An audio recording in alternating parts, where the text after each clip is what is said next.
Welcome to the Business Driven Nerd podcast, hosted by Peyton Craig, our professional development and communication coach, and me, Ms. Vinay, CEO and co-founder of Shoot.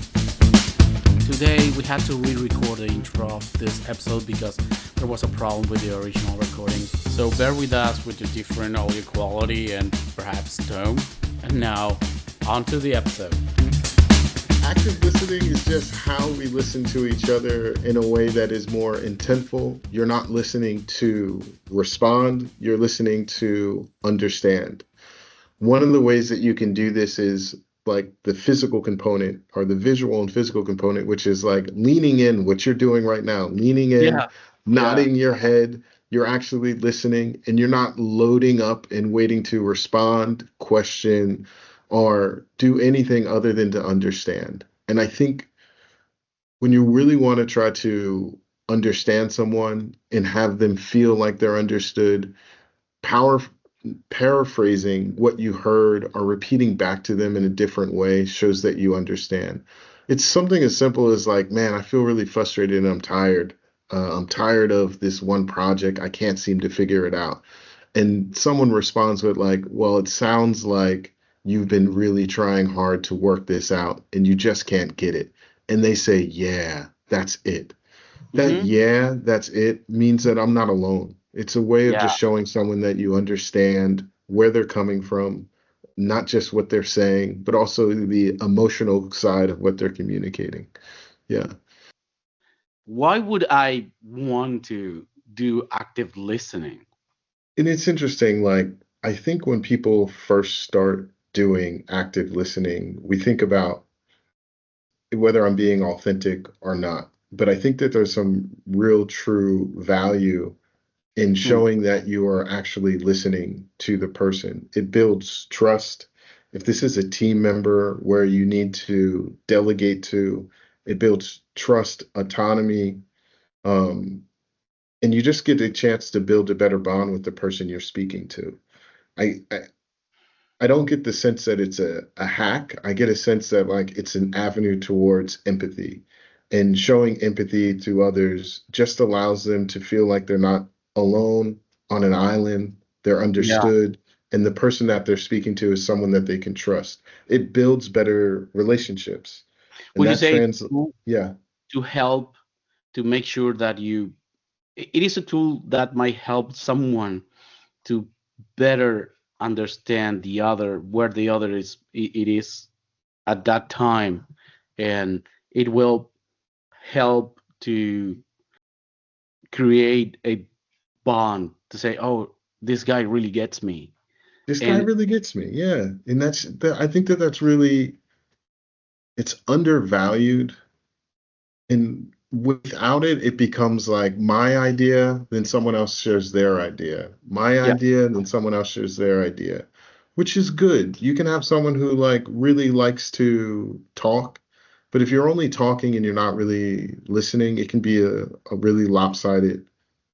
You don't build on the knowledge. You are not collaborating. Each person is going like parallel.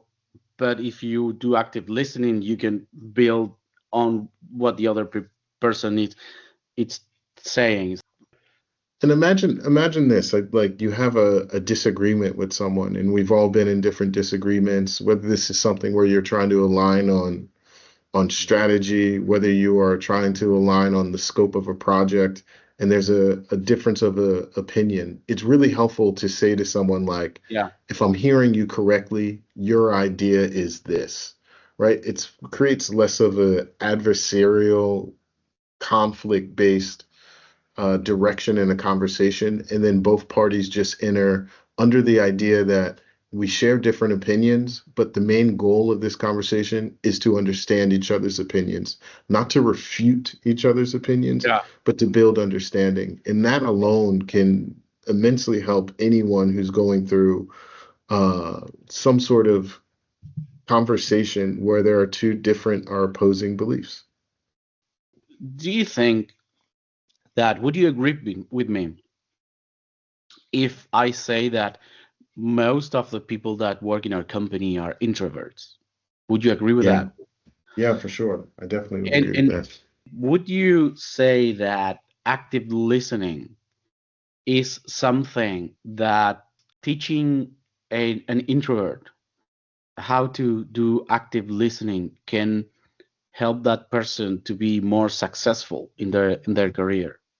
Yeah, and I'm in agreement with you. Yes, it definitely is helpful for their career. And I'm in agreement with you that being introvert doesn't mean that you lack empathy, but you may not understand how to show empathy.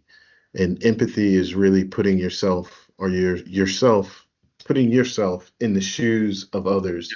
And one of the ways to do that again is to show them that you understand what it's like to be that other person. What better way to do that than to use words and acknowledgement that you understand what they're going through, what they're saying, and Yeah. what the impact of what they're going through is. It's So what just you're a saying, beautiful way of showing empathy.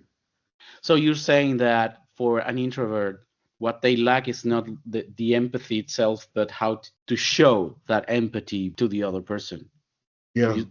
they might be able to empathize with the other person, but they might not be able to articulate that back to the other person, so the other person positively know and understands that, feels empathy for. Yeah, exactly. Exactly. It's a way of showing it. It's a way of displaying it. Yeah. There's a saying that I always like, that I tell to the guys all the time: to be is to be perceived. You are to the other person what the other person perceives from you. So Hmm. you can be the most loving, caring, empathetic person in the world, Hmm. but if you are with a straight face all the time, no one will ever notice. Yeah, exactly. Exactly. And when you talk about, I think sometimes people think like if I'm active listening or to add a layer of this reflective listening, when you're reflecting back to what you hear, how can I lead people if I'm not giving them the ideas that they need? How can I unblock someone if I am only reflecting back to them? And one of the things that, like, as you dig deeper into active and reflective listening, is that you can start to begin the process of unblocking someone from their perspective. You can ask questions, you can be curious about where they're coming from, what they've already done, and reflect back what you've heard so that they begin to solve their own problems. That's like the next level of active and reflective listening. Someone says to you, like, man, I'm really frustrated. I can't figure this out. And it's like, it sounds like you've been really banging your head against the wall. And they're like, yeah, that's it.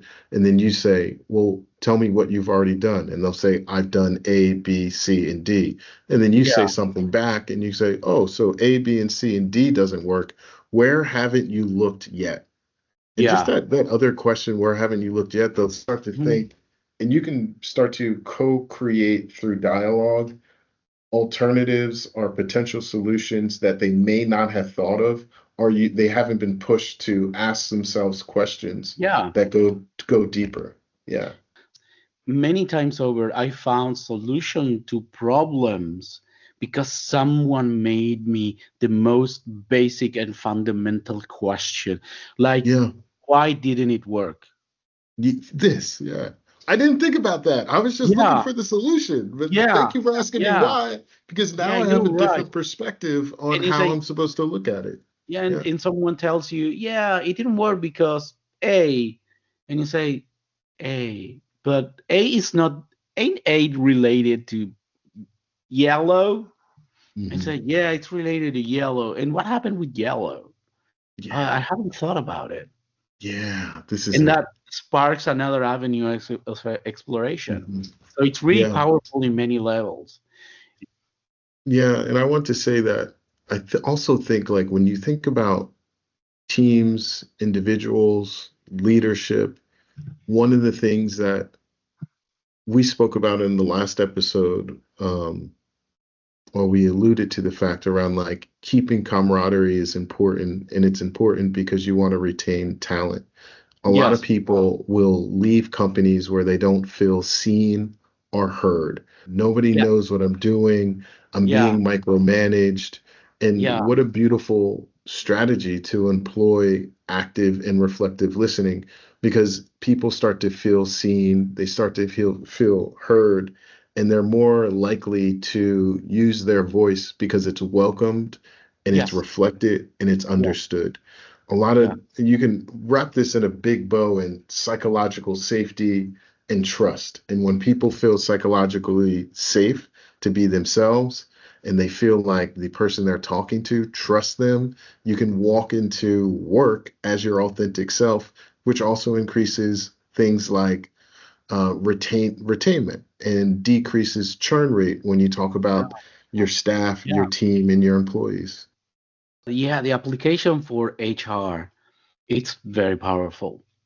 It's really powerful, the idea that you have people listening in to you. Yeah. And I think there's also this thing that happens when we are active listening and we're Mm. reflecting back to someone what we hear. A lot of times we're asking someone to paraphrase or summarize what you've heard as a way to show that you understand what's communicated. And Yes. sometimes people are like, what if I get it wrong? What if someone says like, man, this project's taking forever, man. I hate this. I'm done with this. And you Yes. go, it sounds like you want to quit. And they're like, I'm not thinking about quitting. And this is actually okay. Like having a summary of what you heard being wrong can get to a deeper understanding of each other. You don't always have to reflect accurately.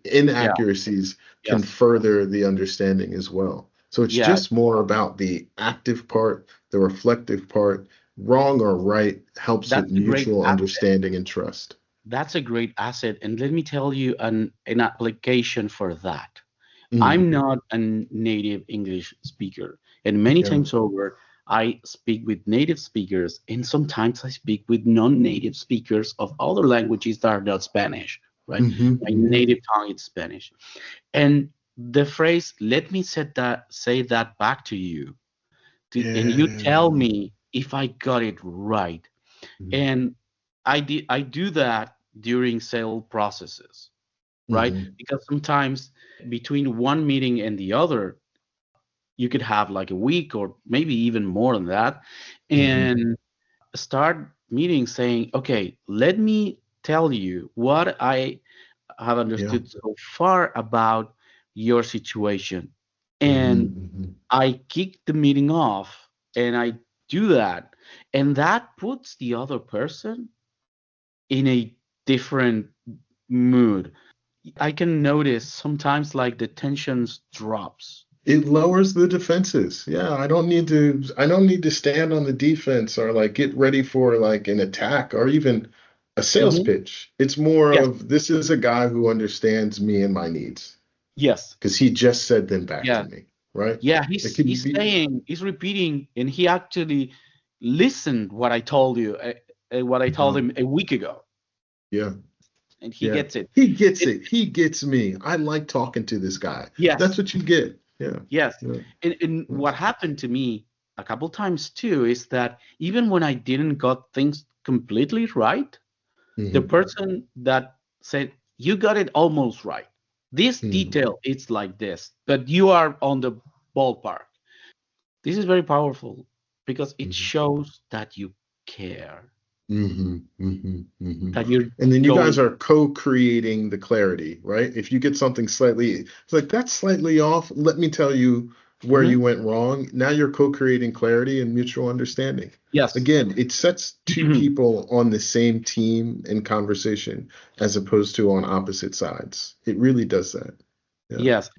If you have to summarize maybe the top benefit, our imaginary audience Yeah. is mostly introverts, technical guys, Mhm. and or people that work with introverts. What would you say that, okay, your takeaway is, I think, and I can probably do it in 1 minute. I just think that it establishes bonds built on trust and empathy so that people feel comfortable being themselves, their total selves, their authentic selves in the face of other people. The thing yeah, about having your voice heard and understood makes you feel like you are seen by the other person. It builds this connection and drops defenses that make communication and collaboration easier. It is lubrication for teamwork, collaboration, and camaraderie. And it makes people feel like they are not alone. It makes people feel like they are less isolated and more among a team. Excellent. I love that. I think that we should go back to this topic in the future because I think there is more that we can say. Yeah, for Um, sure. Yeah, right? for sure. For sure. Okay. Okay, Peyton. Thank you, Luis. Thank you for listening to the Business Driven Nerd podcast. If you have any questions or comments, feel free to email us at contact@shroop.cloud or via LinkedIn. Also, be sure to visit our blog, shroop.cloud/blog, where you will find an extensive library of articles covering topics such as cloud, AI, cybersecurity, and many other topics. Until the next time.